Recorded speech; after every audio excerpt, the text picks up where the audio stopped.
सगळ्यांना नमस्कार. Public administration optional paper first 2023 या लेक्चर सिरीजमध्ये तुमचं स्वागत आहे. या लेक्चर सिरीजमध्ये आपण आधीचे जे प्रश्न होते ते सॉल्व केलेले आहेत. आता आपण 7व्या नंबरचा प्रश्न जो आहे तो बघूयात. मेनब्रुक 3 emphasized the importance of empirical research in generating valuable insights for public administration and recognized the need to tailor education in the field to different regional context. हिंदीमध्ये वाचूया. मेनब्रुक 3 ने लोक प्रशासन के लिए मूल्यवान अंतर्दृष्टि पैदा करने में प्रयोगात्मक अनुसंधान के महत्व पर बल दिया और इस क्षेत्र में शिक्षा को विभिन्न क्षेत्रीय संदर्भों के अनुसार बनाने की आवश्यकता को पहचाना. बेसिकली या प्रश्नामध्ये आपल्याला पब्लिक ॲडमिनिस्ट्रेशनमध्ये ज्या रिसर्च होतात त्याच्याबद्दल थोडक्यात लिहायचं आहे. 15 मार्काचा प्रश्न आहे. 250 वर्ड्समध्ये आपल्याला लिहावं लागेल. म्हणजे चांगलं थोडंसं बरेच मोठं हा प्रश्न चांगला लिहावं लागेल. तर या प्रश्नाचं उत्तर लिहिताना सगळ्यात पहिले आपल्याला मेनब्रुक 3 काय आहे त्याच्याबद्दल माहिती लिहावं लागेल. थोडासा 15 मार्काचा प्रश्न आहे. थोडासा डिस्क्रिप्टिव्ह स्वरूपाचा आहे. 250 वर्ड्समध्ये याचं उत्तर लिहिण्यात आलेलं पाहिजे. त्याच्यामुळे बरंचसं या ठिकाणी लिहावं लागेल. तर या प्रश्नामध्ये सर्वप्रथम मेनब्रुक 3 या कॉन्फरन्स काय आहे याच्याबद्दल थोडंसं लिहावं लागेल. तर बेसिकली मेनब्रुक 3 म्हणजे मेनब्रुक काय आहे बेसिकली, तर हे अमेरिकेमध्ये दर 20-20 वर्षांनी होणारी एक काय म्हणू आपण त्याला मीटिंग आहे. मीटिंग म्हणू शकता तुम्ही किंवा एक सेमिनार म्हणू शकता. याच्यामध्ये काय होत आहे की अलग अलग फील्ड्स अलग अलग जे पब्लिक ॲडमिनिस्ट्रेशन फील्डमधले जे एक्सपर्ट्स आहेत, अलग अलग देशांमधले अलग अलग ठिकाणांमधले ते एकत्र येतात आणि पब्लिक ॲडमिनिस्ट्रेशन हा जो सब्जेक्ट आहे याच्यावरती ॲनालिसिस देतात, त्याच्यावरती थ्योरीज देतात, त्याच्याबद्दल चर्चा करतात आणि त्या चर्चेच्या माध्यमातून पब्लिक ॲडमिनिस्ट्रेशन हा सब्जेक्ट जो आहे हा विकास होत जातो. दर 20 वर्षांनी ही कॉन्फरन्स होते. अमेरिकेमध्ये होते. तर तुम्हाला त्याच्याबद्दल थोडंसं माहिती पाहिजे. आतापर्यंत किती झालेले आहेत ते माहिती पाहिजे. हे सगळी थ्योरी या ठिकाणी लिहावी लागेल. 250 वर्ड्समध्ये बरंचसं काही लिहिता येते. तर सगळ्यात पहिलं तर लिहा की मेनब्रुक 3 काय आहे. नेटवरती सर्च करा. BLPDAच्या पुस्तकामध्ये दिलेलं असेल त्याच्यामधलं शोधा आणि याच्यामध्ये थोडक्यात जे आहे ते मेनब्रुक 3 कॉन्फरन्सबद्दल लिहावं लागेल. आता दुसरा आस्पेक्ट आहे याच्यामध्ये की एम्पेरिकल रिसर्च म्हणजे काय आहे. एम्पेरिकल रिसर्च म्हणजे बघा, रिसर्च जो आहे एम्पेरिकल रिसर्च याच्यामध्ये प्रॅक्टिकल अनुभव जे रिसर्चरला येतात त्याच्या आधारावर रिसर्च केल्या जाते. प्रॅक्टिकल अनुभवावरती. थेऑरेटिकल अनुभवाला या ठिकाणी महत्त्व नाही आहे.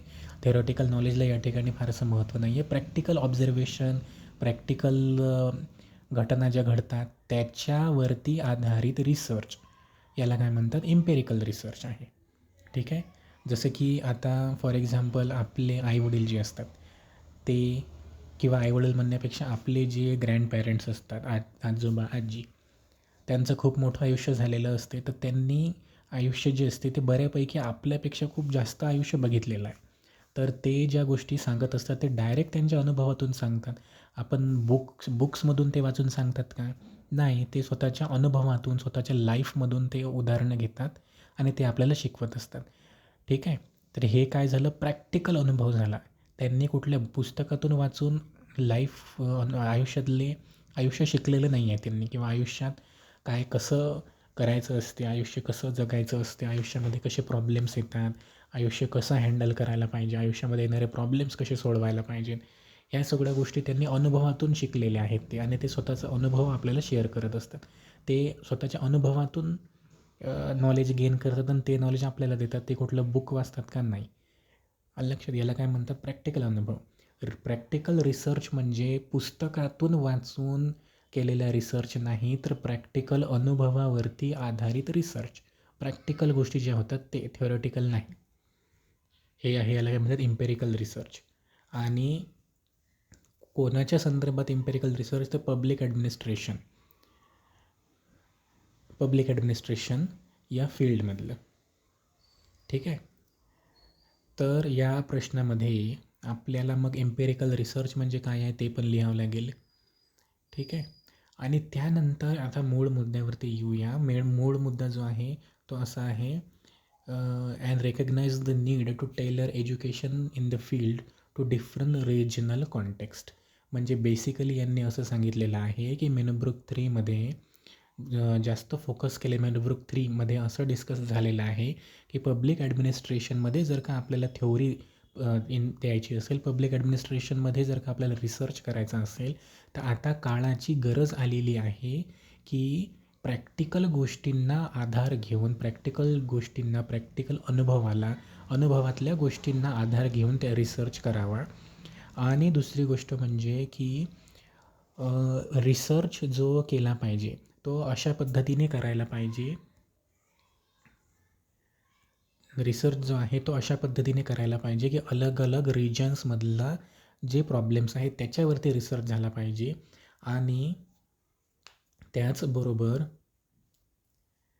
पब्लिक ॲडमिनिस्ट्रेशनमध्ये जे नॉलेज आपल्याला गेन होत आहे, ठीक आहे, ते नॉलेज बेस्ड असायला पाहिजे अलग रिजन्सचा अभ्यासावर.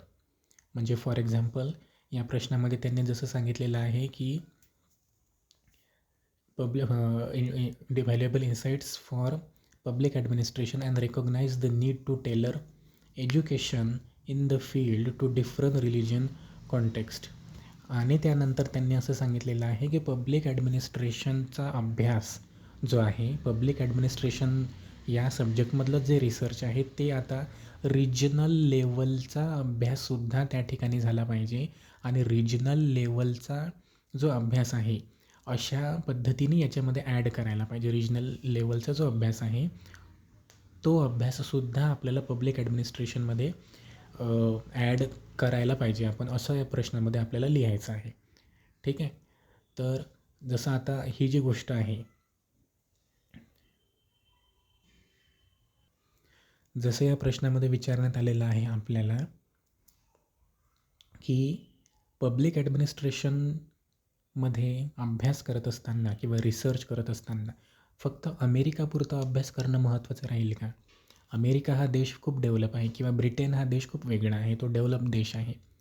तर या देशांना डोळ्यासमोर ठेवून पब्लिक ॲडमिनिस्ट्रेशनमध्ये जर का रिसर्च होत आहे तो वेगळ्या स्वरूपाचा होईल. आणि इंडियाला जर का नजरेसमोर ठेवून अभ्यास जर का पब्लिक ॲडमिनिस्ट्रेशनचा केला जात असेल, रिसर्च जर का केली जात असेल, तर ते वेगळ्या पद्धतीचं होईल. कारण की इंडियामध्ये जे प्रशासन चालते ते वेगळ्या प्रकारचं आहे, अमेरिकेमध्ये जे आहे ते वेगळ्या प्रकारचं आहे, UK जे आहे ते वेगळ्या प्रकारचं आहे. तर याच्यामध्ये असंच सांगितलेलं आहे की पब्लिक ॲडमिनिस्ट्रेशनच्या थ्योरी देताना किंवा पब्लिक ॲडमिनिस्ट्रेशन या सब्जेक्टमध्ये रिसर्च करताना किंवा पब्लिक ॲडमिनिस्ट्रेशन या सब्जेक्टमध्ये कॉन्टेंट देताना, माहिती देताना इतर रिजन्सचा पण अभ्यास त्या ठिकाणी होणे गरजेचं आहे.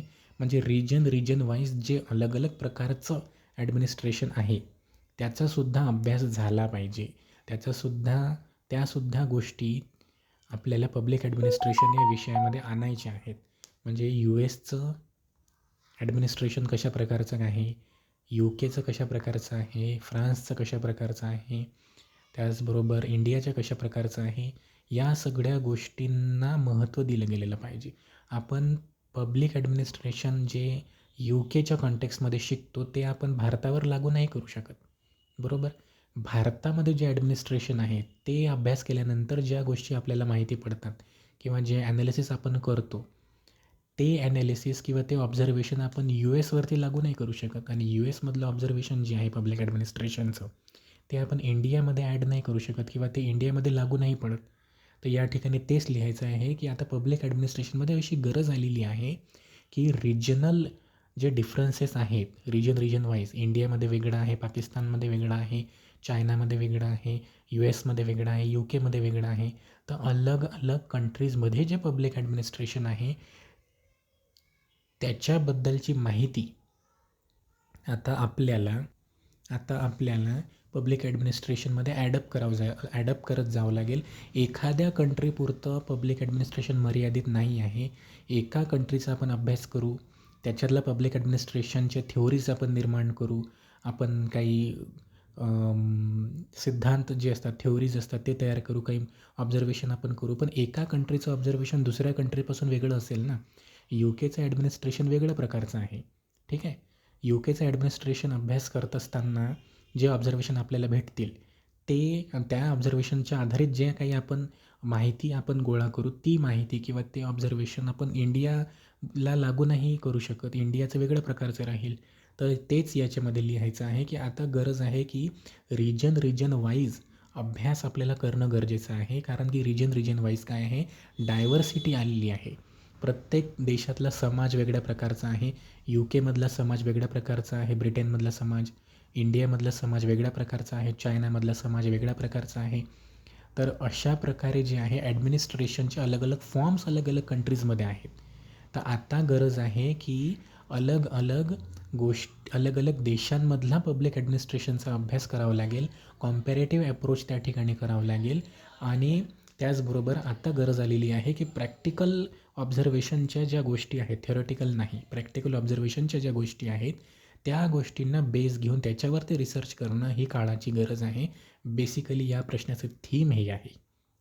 थोडंसं हा प्रश्न समजायला थोडा डिफिकल्ट आहे. त्याच्यामुळे हे लेक्चर तुम्ही 2-3 वेळा बघा. तुम्हाला नक्कीच या प्रश्नाचं उत्तर जे आहे ते उत्तमरित्या लिहिता येईल. पब्लिक ॲडमिनिस्ट्रेशनमध्ये लक्षात घ्या की एक ट्रेंड असा आहे की एक्झामिनर जो प्रश्न विचारतो आहे तो थोडं कॉम्प्लिकेटेड भाषेमध्ये विचारतो आहे. हे असं लक्षात घ्या. एकदम स्ट्रेट फॉरवर्ड प्रश्न कधीच पब्लिक ॲडमिनिस्ट्रेशन ऑप्शनलमध्ये विचारल्या जाणार नाही. मी इतर ऑप्शनलचं बोलत नाही आहे. फक्त पब्लिक ऑप्शनल मी शिकवतो, तर मला त्या ऑप्शनलबद्दल माहिती आहे. तर याच्यामध्ये प्रश्न जो आहे तो स्ट्रेट फॉरवर्ड कधीच विचारत नाही. ते असं घुमवून फिरून विचारतात. शब्दांच्या जाळ्यामध्ये आपल्याला अडकवण्याचा प्रयत्न ते लोक करतात. त्याच्यावर एक सगळ्यात सोपा इलाज मी या ठिकाणी सांगून देतो आहात की जो प्रश्नपत्रिकेमध्ये क्वेश्चन पेपरमध्ये विचारला जात आहे तो प्रश्न 4 ते 5 वेळा, 5 ते 6 वेळा वाचावा. लागोपाठ. तर काय होत जाते, ह्या पर्टिक्युलर प्रश्नाची लँग्वेज आपल्याला लक्षात येते आणि आपल्याला एक डोक्यामध्ये येते की नेमकं एक्झामिनरला विचारायचं काय आहे. त्या प्रश्नाचा अर्थ आपल्याला समजून जाते. एकदा अर्थ समजायला लागला की उत्तर लिहिणं मग खूप सोपं आहे. तर प्रश्न जो आहे तो 3 ते 4 वेळा वाचणं गरजेचं आहे. ते शब्द तुमच्या मनामध्ये गेले की आपोआप तुम्हाला काय लिहायचं आहे ते निश्चितपणे लिहिता येईल. तर मला असं वाटते 15 मार्काच्या प्रश्नांमध्ये एवढं सगळं लिहिता येईल आपल्याला 250 वर्ड्समध्ये. ठीक आहे. 20 मार्क्सच्या प्रश्नाप्रमाणे इथं थोडंसं लिमिटेशन आहे. 20 मार्क्सच्या प्रश्नाप्रमाणे आपण या ठिकाणी खूप जास्त उदाहरणं वगैरे नाही देऊ शकत. तर जेवढं या लेक्चरमध्ये सांगितलेलं आहे तेवढंच माझ्या मते या ठिकाणी लिहिता येईल. तुम्हाला जर का PDF हवं असेल, म्हणजे PDF म्हणण्यापेक्षा तुम्हाला जर का डायरेक्ट या प्रश्नाचं डिक्टेशन स्वरूपामध्ये उत्तर पाहिजे असेल, की मी उत्तर सांगतो आहे तुम्ही नोट डाऊन करत आहात, असं जर का पाहिजे असेल तुम्हाला, तर तुम्ही प्लीज मला कमेंट्समध्ये कळवा. आणि हा व्हिडिओ आवडला असेल तर व्हिडिओला लाईक करा, चॅनलला सबस्क्राईब करा. या चॅनलच्या प्लेलिस्टमध्ये तुम्हाला 2ही प्रकारचे व्हिडिओ सापडतील. नोट्स मात्र इंग्लिशमध्ये तुम्हाला मिळून जातील, पण त्याचं एक्सप्लेनेशन जे आहे ते मराठीमध्ये सापडेल. आणि एक दुसरी प्लेलिस्ट आपली आहे ती आता लवकरच मी तयार करतो आहे. त्याच्यामध्ये हिंदीमध्ये सगळं अवेलेबल असेल. म्हणजे ते UPSC आणि पॅन इंडियाला मी टार्गेट केलेलं आहे. तर हिंदीमध्ये ज्यांना हवं असेल एक्सप्लेनेशन ते हिंदीमध्ये पण बघू शकतात. म्हणजे इतर स्टेटचे जे लोक आहेत ज्यांचं पब्लिक ॲड ऑप्शनल आहे UPSC फील्डमधल्या लोकांचा, ते लोकांनासुद्धा ते व्हिडिओजचा लाभ नक्की भेटेल. प्लेलिस्टमध्ये जाऊन तुम्हाला कंप्लीट 2023 पब्लिक ॲड ऑप्शनलचे व्हिडिओज तुम्हाला दिसतील. पेपर म्हणजे पेपर सॉल्व केलेला आहे आपण, आणि प्रत्येक प्रश्नाला 5 ते 10 मिनटं दिलेले आहेत. आणि मला असं वाटतं इतर यूट्यूब चॅनलचा मी अभ्यास केलेला आहे, तर मला नाही वाटत की एवढं ॲनालिसिस एका प्रश्नाचं कोणी करतं आहे. त्याच्यामुळे तुम्ही जर का या चॅनलवर असाल तर तुम्ही खूप चांगला आणि योग्य निर्णय या ठिकाणी घेतलेला आहे. चॅनलला सबस्क्राईब करा. डेली व्हिडिओज जे येतात ते या ठिकाणी बघत राहायचे आहेत. काही सजेशन असेल तर प्लीज मला कमेंट्समध्ये कळवा. चॅनलला सबस्क्राईब करा, व्हिडिओला लाईक करा.